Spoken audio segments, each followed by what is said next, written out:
Now, the book's called The Reason for God, as we've heard. But isn't that, frankly, a contradiction? How can you possibly say that religious belief is somehow about empirical science, when in fact, most of us understand religious belief to be about faith? Mm-hmm. So how can you call it the reason for God?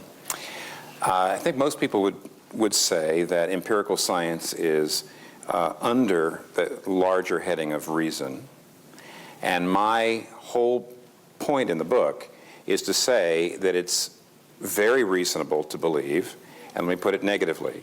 I would actually say that it takes as much faith or more to disbelieve in God than to believe.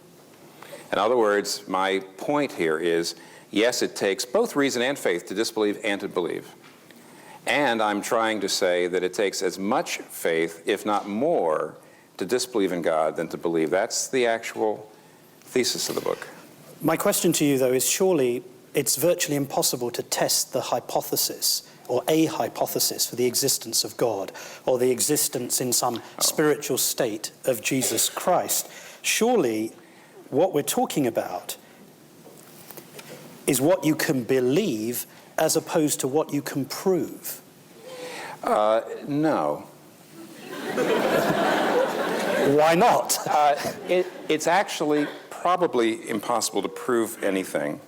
For example, you can't prove that your memory works, because you have to rely on your memory in order to even begin talking about it.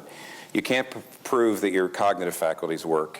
You can't prove, there's almost, philosophers will tell you this, there's very few things you can prove. Now, does this throw us back into relativism? No.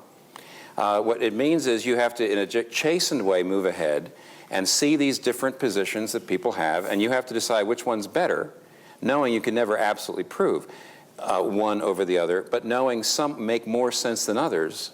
And that is a choice you have to make. You have to decide which of these various positions about God or non-belief in God make more sense. That's basically a reasonable process. So what you're saying is that you are taking viewpoints, atheism, agnosticism, Christianity, faith, whatever you want. You're taking viewpoints and you're saying that each one of those viewpoints requires an element of faith. Yes, but everyone also requires an element of reason. That is, ultimately, when you decide this makes more sense than that, you are looking for reasons that one makes more sense than another. And yet I'm actually saying that underneath all positions is faith. So instead of saying, I'm rational, you have faith, the fact is that faith and reason is mixed in with every position that you hold. And I'm saying, actually, that Christianity and belief in God makes a great deal of sense. And I would say makes more sense than disbelief. That's the thesis of the book. For more information about the Veritas Forum, including additional recordings and a calendar of upcoming events, please visit our website at veritas.org.